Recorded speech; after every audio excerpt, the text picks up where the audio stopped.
This is our 13th day coverage of our Amazing Xinjiang series. We're celebrating the 65th anniversary of the founding of Xinjiang Uyghur Autonomous Region. And yesterday we just left the Tekes City, a county without any traffic lights. Now, as you can see, we have a fleet of vehicles joining us in this live stream. We're showing you some of the best pictures in Xinjiang. Now, to be exact, we're in Ili Kazakh Autonomous Prefecture, and we are on our way west to the Nalati Grassland. It is one of the most verdant and lively grasslands in the region.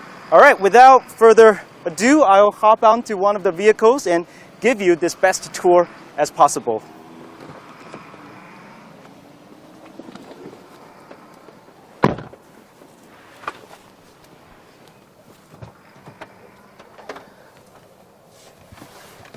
There are a total of 6 vehicles joining this live stream, and we are heading west to one of my favorite places in Ili Kazakh Autonomous Prefecture. That's the Nalati Grassland.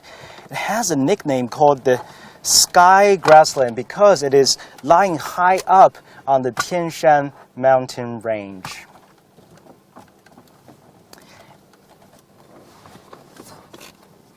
And speaking of the Tian Shan mountain range,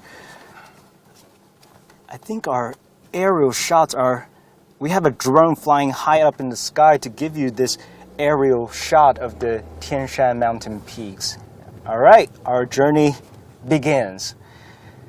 Now, I want to mention that this journey has been largely thanks to Beidou navigation satellite system, and thanks to that, we are able to travel safe and sound to all the destinations we've designed for our audience. Yesterday, we had a tour around the Tekes County, as I just mentioned, a very small county, but charming and unique because it does not have any traffic lights. Now, to my surprise, the traffic there was not chaotic at all. It was very smooth, although we weren't there for the rush hour, so I don't know what it is like after we left, but it is designed according to the 8 diagrams, the Taoistic cosmology, so that every ring road connects around 20-some streets, and a total of 64 streets are connected. You can access to the center of the county from every corner of the county, basically. Now we are on our road. It's about an hour or so away from the Nalati town, and from there we're going to drive all the way up to the Nalati Grassland.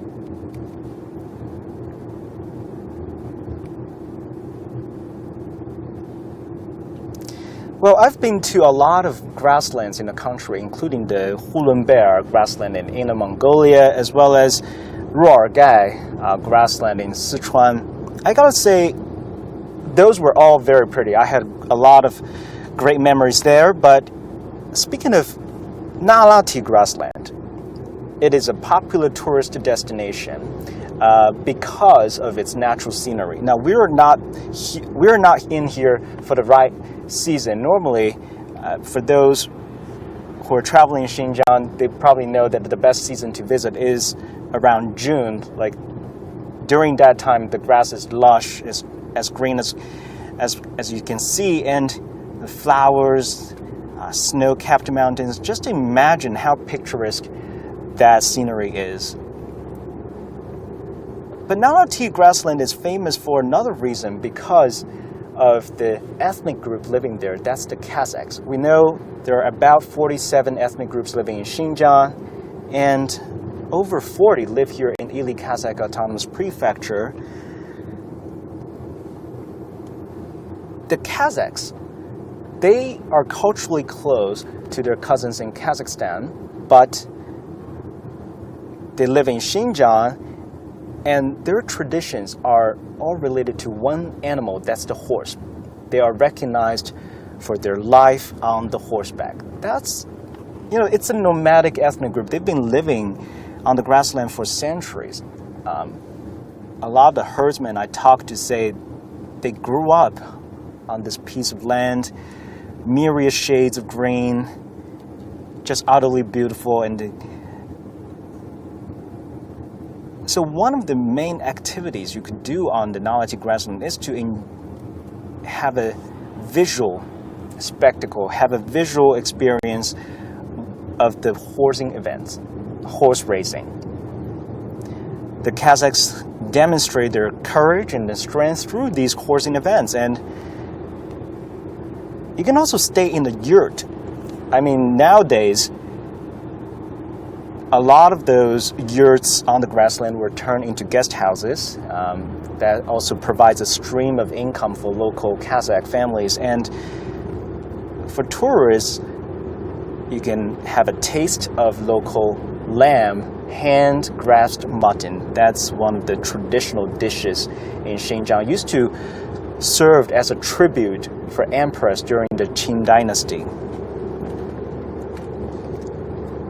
And I kept to mention this in my TV reports and live stream, that horse milk. You gotta try the horse milk. It is a little bit funky in terms of the taste, but there's no regret. I mean, you will have a lot of regret if you leave Xinjiang without tasting the horse milk.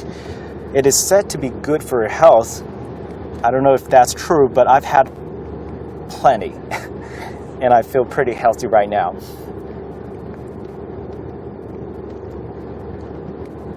All right, I think what you're seeing right now are some of the peaks of the Tian Shan mountain range.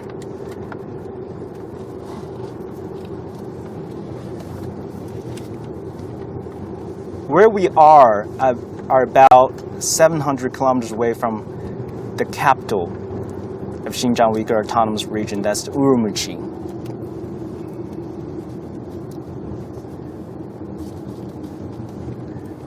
Now again, Nalati Grassland is mentioned in every major travel guidebook. It's because it's famous. It was known for a long time. It started developing decades ago, and today it is a very mature cultural tourist industry there. You have a holistic experience, not just in terms of sceneries, like I mentioned, but also you can have it's this perfect place to observe the authentic way of life of many Kazakhs living there.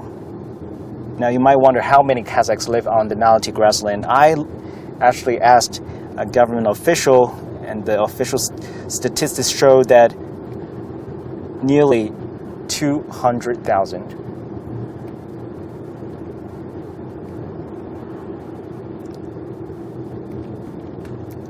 Nalati Grassland is one of the most verdant grasslands lying high up in the Tian Shan mountain range, and thanks to its high altitude and steep terrain, it's known as the sky grassland. In Chinese, we call it 空中草原.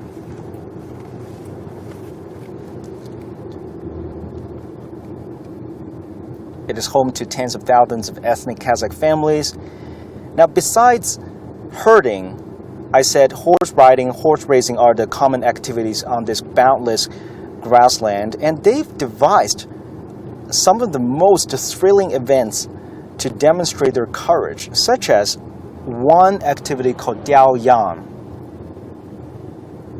Now, in this tradition, riders fight for headless sheep on their horses. Now, it is a game often played in weddings and festivals, and there are a lot of audience like watching these men on their horses fighting for headless sheep, and whoever wins the game will take the sheep home and cook it as a meal and share the meat with others.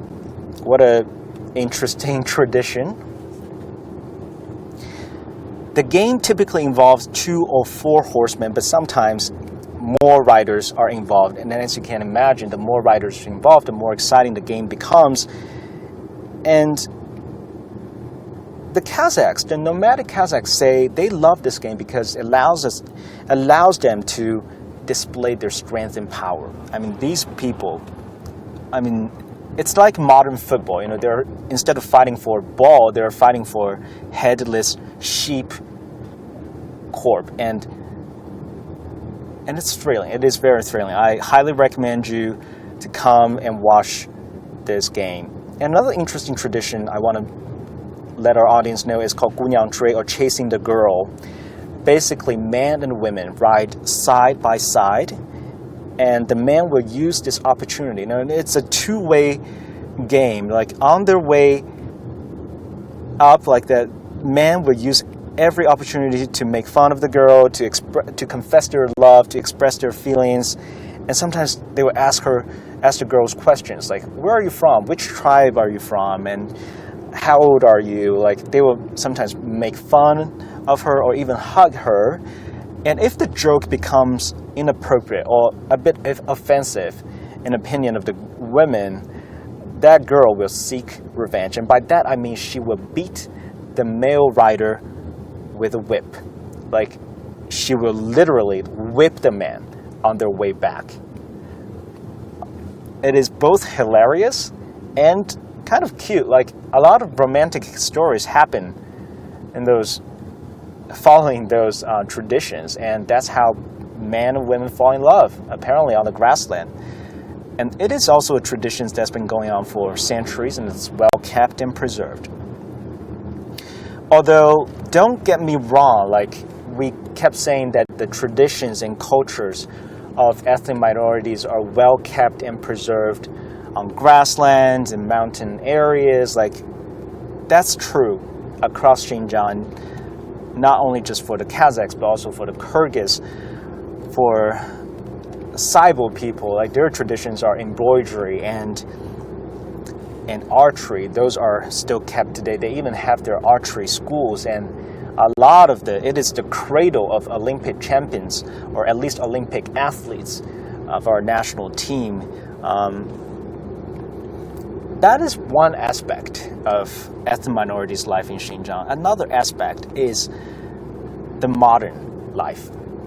We want to present you the real, authentic Xinjiang, and that has to include the modern aspect of their life.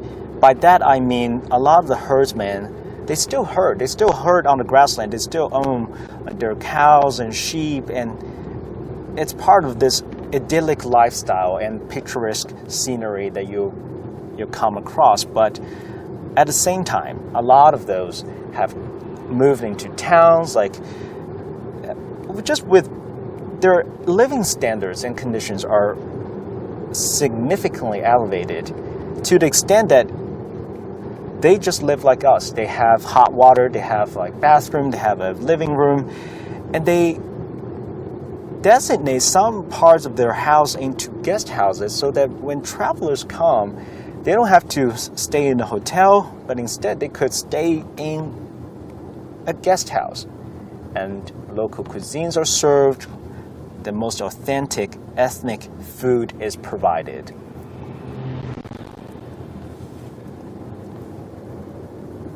And that's what intrigues a lot of people to Xinjiang, because if you just live in a hotel, like you can imagine what it's like, right? We've all stayed in hotels before, but have you ever stayed in a Kyrgyz guest house, for example, like to taste some of the lamb they cook for you, and even just the decorations, you know immediately that you're in an ethnic house because of the colorful decorations. A lot of them love using bright colors.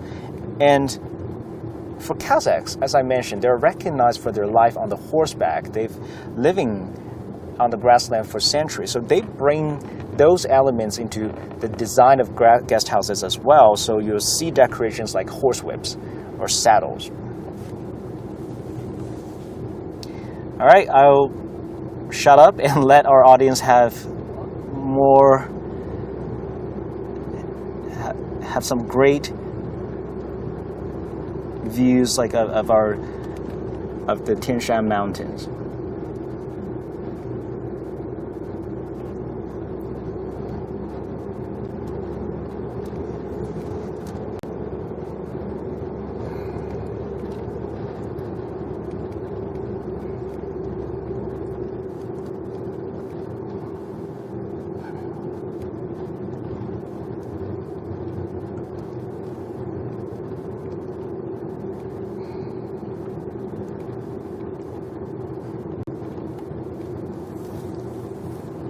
But apart from Nalati Grassland, there are numerous grasslands in Ili, Kazakh Autonomous Prefecture, and a lot of them are more remote and quiet, so you expect less or fewer tourists. That is also a nice place. I mean, I've been to one of the grasslands called Kalajing. It's another famous spot, but very close, there's a village called Chongku Shitai. It is famous because of its, it kept this authentic feel of Kazakh wooden houses. Definitely worth the travel.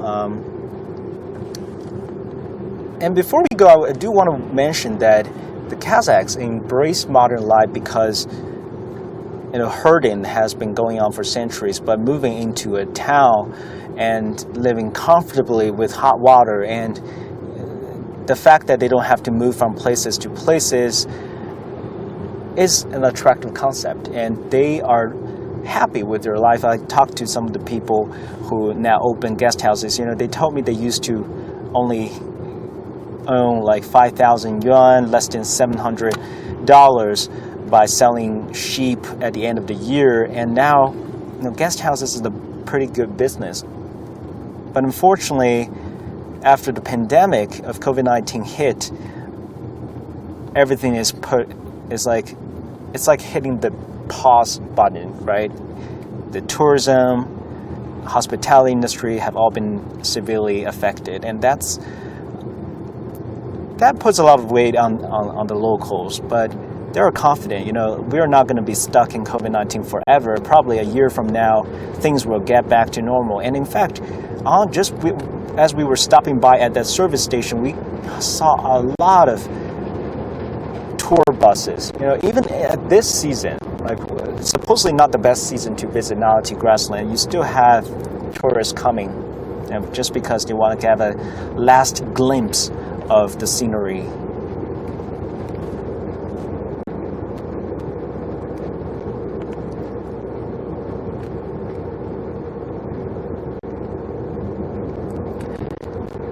By the way, our fleet of vehicles are sponsored by Geely Automobile, and thanks to them, we are traveling on the road in Xinjiang safe and sound. And we have, this is our flagship project of CGTN, and we have 70 crew members on this trip. And I'm a reporter, and there are 11 peers of mine who are also bringing you various parts of Xinjiang, telling the stories of different ethnicities, showing you musical instruments, local cuisine, and religion. Let's not forget, Xinjiang is a very religious place. It's a sacred place. All right, I think we've shown you enough of the scenery, and I'm going to take a nap after this, just because we have more live stream to bring you both tonight and in the coming days. We're going to be on the grassland, and there will be a very enduring uncle join us late tonight. He's going to play some of the local music and serve some food, and I'm very excited. But this is a lengthy trip we are doing, so I'm going to take a rest and see you soon.